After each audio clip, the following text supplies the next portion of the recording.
Good afternoon, everyone. My name is Timothy Harfield, Senior Product Marketing Manager for Blackboard Analytics.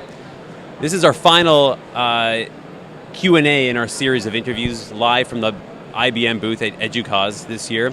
And I'm joined here with Rachel Scherer, the Senior Product Manager for Blackboard Analytics. And I'm looking forward to having a conversation with her about her background and the future of Blackboard Analytics here. So welcome, Rachel. Thank you. Happy to be here.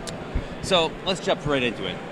Since joining Blackboard less than a year ago, your passion for learning analytics is apparent in rapid evolution of Analytics for Learn, Blackboard's Learning Analytics Workbench. Last week, Blackboard announced support for rubric reporting and granular tool detail. What is it that drives your interest in building learning analytics tools? So you're starting me off with an easy one, huh? Got it. You know what? Interestingly, I don't know whether this would be expected or not, right? But I think what really drives my interest in building learning analytics tools is actually the real human interaction that they can facilitate, right? When I was I was a client of Blackboard at one point in time. I've worked in various roles in education, in K-12, in higher ed, and pro ed at various points.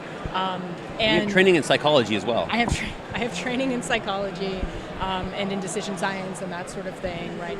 And throughout, one of the things that has most frustrated me about learning tools broadly and learning analytics tools kind of wrapped into that is that when executed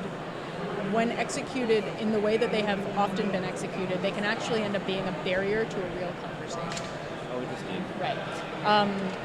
So what's interesting to me is thinking about the information that we're providing in the context of the conversation that people can have about that information and in the context of the decisions that they can make as a result of receiving that information.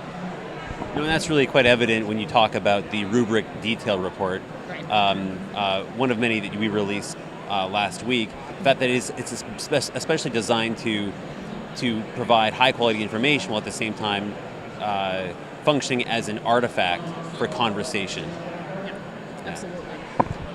Right. So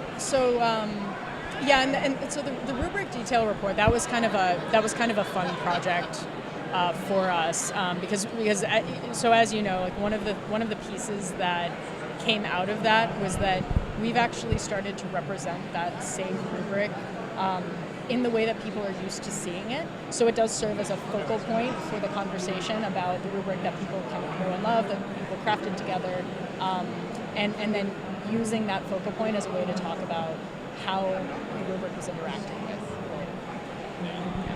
So you mentioned that you were a customer prior to joining Blackboard.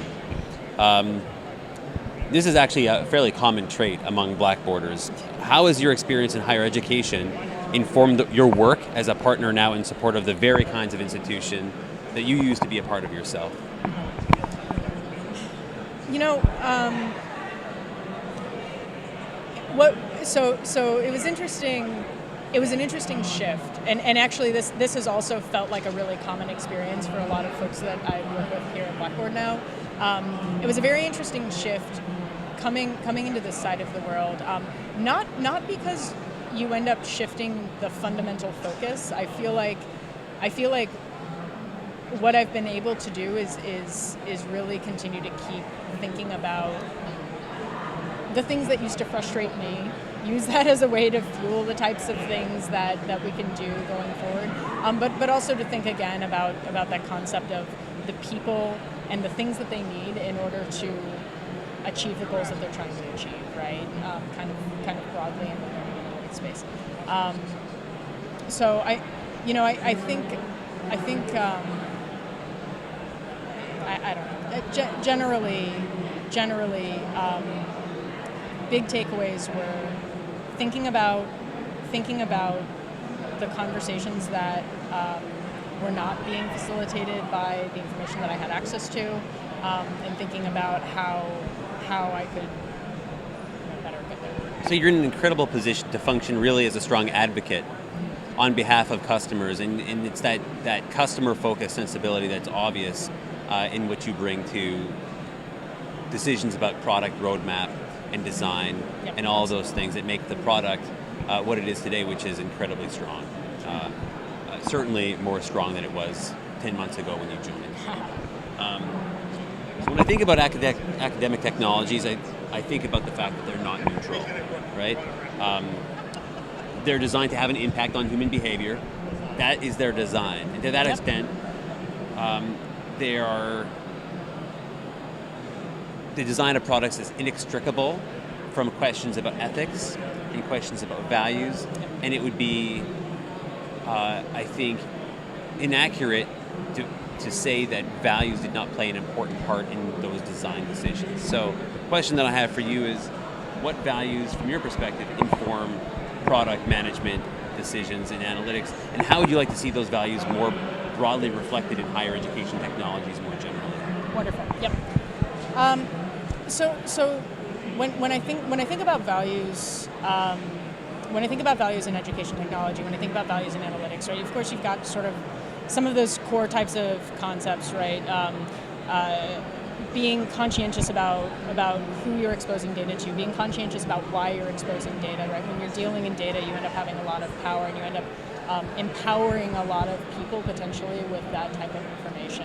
I think personally, beyond a lot of those types of topics, what drives me is this realization that education, teaching, learning is not a top-down type of function, right? And broadly, when you're dealing in data, even outside of the education industry, you tend to start to think more quantitatively. You tend to start to think that if I can measure it, so I can begin to describe it, so I can begin to prescribe it, and then you start, in some cases, going down this rabbit hole where you can be in a position to feel like you know what is best for people, and you know what the best behaviors are, and you know how best to measure them, and that sort of thing. I think that the value that I've most tried to pervade my thinking here is keeping the student, keeping the faculty member, keeping the administrator, the advisor, most close at heart and most close in mind as we think about the way that we're presenting information to them, and as we think about why we're presenting information to them, such that we're not running the risk of becoming this sort of top-down prescriptive tool set, right? One of the things that I'd really like to see us thinking about is that we take a complementary role in any of the thinking that any of the consumers of the information that we produce ultimately put forth, right? We can provide information, we can empower, we can nudge, we can do all of these types of things, but ultimately we are a partner in that you end up having to take that information and deciding what to do with it and deciding to take action. Yeah, and we see this, so a lot of people end up quoting Peter Drucker.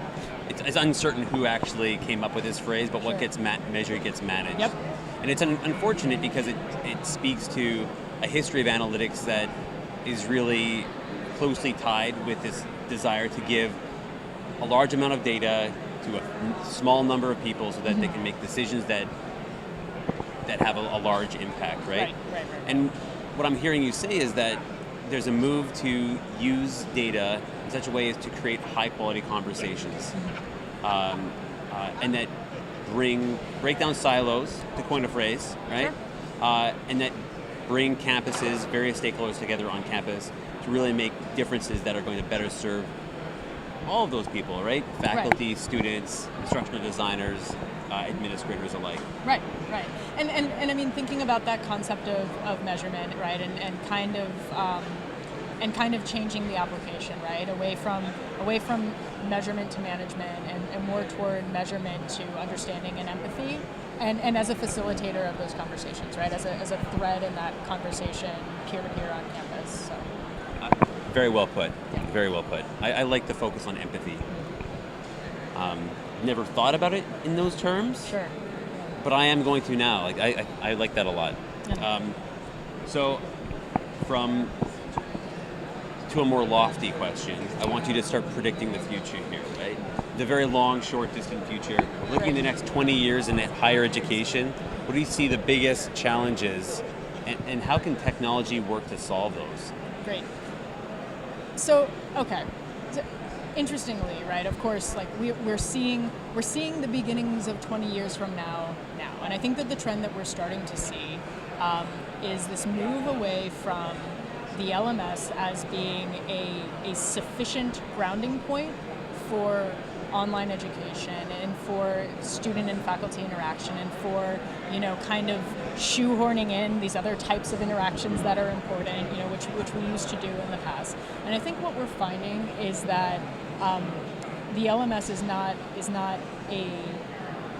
not obviously the only or the most holistic place that you're seeing very important interactions and conversations beginning to occur, right? What that means for education technology is that we're starting to see people moving toward a much more diverse learning environment for their institution, a much more personalized learning environment for their institution, a learning environment that they are able to curate themselves, right? There's a lot more choice out there in terms of whether it's vendors or partners or other institutions that you can be trading content with. I mean, there's just an incredible amount of choice that is out there.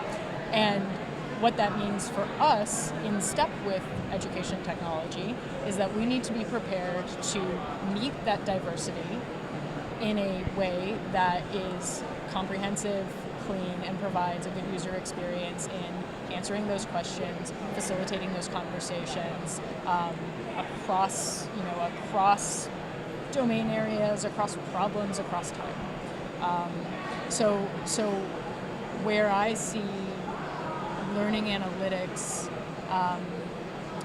shifting and adding value as this environment continues to change is in thinking more strongly in terms of standards, thinking more strongly in terms of openness, matching those two values with strong commitments to things like privacy, and most importantly, spending time, because schools are now better empowered to craft the experience that they're presenting to their students and to the other people who interact in that environment, spending a lot more time with schools to understand how they are evolving in their thinking about how they use this space.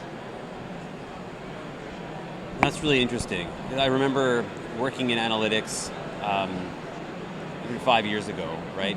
In order to get high quality data required essentially hobbling faculty and others, limiting the educational technologies that they use because we need the data, and forcing educators to use those technologies in very standard ways.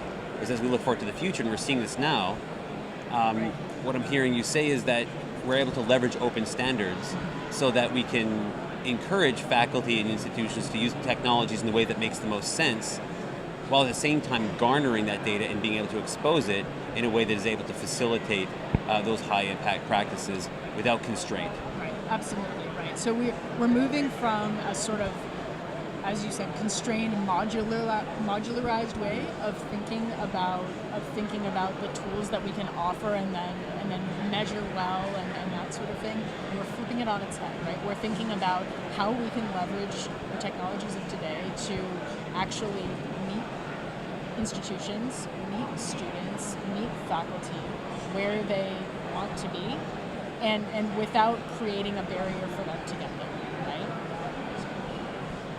Very well put. Well, thank you, Rachel. Thank you. We're at our 15 minutes here is up. Thank you to all of you for watching and for joining us over the last couple of days at EDUCAUSE here in the IBM booth. If you want to learn more about what Rachel is up to, she's on Twitter. You can follow her at XTTTK. That's it. Which means? Ecstatic. she's ecstatic. Which she's I am. ecstatic about most things, but not the least of which she's ecstatic about learning analytics. And also follow us on blogs.blackboard.com, blackboard.com/analytics to learn more about the products that we're creating. And follow the journey. We're just at the very, very beginning here, and we're making rapid progress towards facilitating high-quality teaching and learning experiences in North America and globally as well.